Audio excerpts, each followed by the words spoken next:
2টা থেকে রাত 8টা, এই 6 ঘন্টা কেন ফ্রি করে দেওয়া হলো? খুনিরা অবাধে সীমান্ত পাড়ি দিয়ে ভারতে চলে যেতে পারে। এই সুযোগ করে দেওয়ার পেছনে কি গোয়েন্দাদের মধ্যে লুকিয়ে থাকা ফ্যাসিস্টদের কোনো সহযোগী ছিল কিনা? এই প্রশ্নের জবাব কে দেবে? প্রধান উপদেষ্টার বক্তব্য বা যারা সেখানে কথা বলেছেন, আমাদের আজকের আলোচকরাও বলেছেন, ওসমানের খুনিদের বিচার এবং গ্রেফতার সম্পর্কে সুনির্দিষ্ট কোনো বক্তব্য সরকারের পক্ষ থেকে বলা হয়নি। এটা জাতির কাছে প্রশ্ন।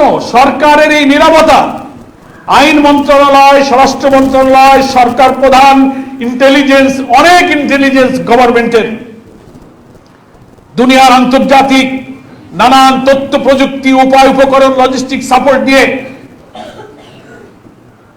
সরকারি রাজস্বের হাজার হাজার কোটি টাকা দিয়ে এইসব গোয়েন্দা বিভাগ, এইসব ইন্টেলিজেন্স এজেন্সিকে সাজানো হয়েছে। কিন্তু এই প্রশ্নের কোনো জবাব সরকার আজও দিল না।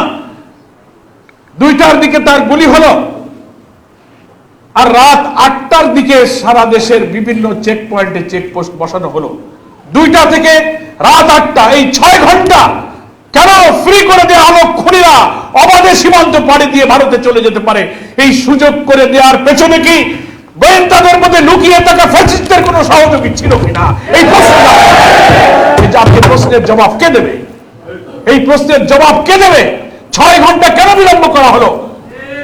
ওসমানকে কে না চিনত? তার শাহাদাতের আগে তার ভিডিও অডিও বক্তব্যে তাকে গুলি করা হতে পারে, আমি মারা যেতে পারি, আমার বাচ্চাটাকে দেখে রেখো, এই আবেগময় বক্তব্য কে না শুনেছে? এমন একটা ছেলের গুলি হওয়ার পরে 6টা ঘন্টায় দেশের গোয়েন্দারা কি করেছিলেন? আমরা যেটা তথ্য পেয়েছি, রাত 8টার পর থেকে বিভিন্ন চেকপোস্টে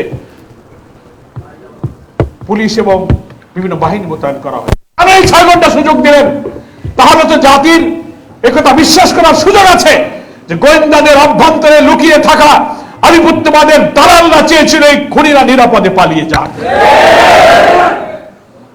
গতকাল ইনকিলাব মঞ্চের সেক্রেটারি জাবের তার বক্তব্যে একটা দাবি করেছে, অনেক বক্তব্য দিয়েছে, একটা দাবি করেছে, 24 ঘন্টার সময় দিয়ে সে বলেছে সরকারকে জাতির কাছে অন্তত বলতে হবে যে ওসমানের খুনিদের গ্রেফতার করার জন্য এই পর্যন্ত সরকার কি কি ব্যবস্থা নিয়েছে, কোথায় দুর্বলতা, কি করতে পেরেছেন, জাতি সেই তথ্যটা জানতে চায়।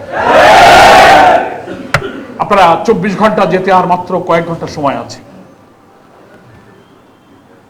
ইনকিলাব মঞ্চের এই দাবির সাথে আমরা আজকে জামাত ইসলামী প্রকৃত খুনিদের গ্রেফতারের ব্যাপারে অন্তর্বর্তীকালীন সরকার কি পদক্ষেপ নিয়েছে, কেন ব্যর্থ হয়েছে, কারা অবহেলা করেছে, কি পদক্ষেপ নিচ্ছেন, আপনারা জাতির সামনে আপনাদের এই বক্তব্য তুলে ধরুন।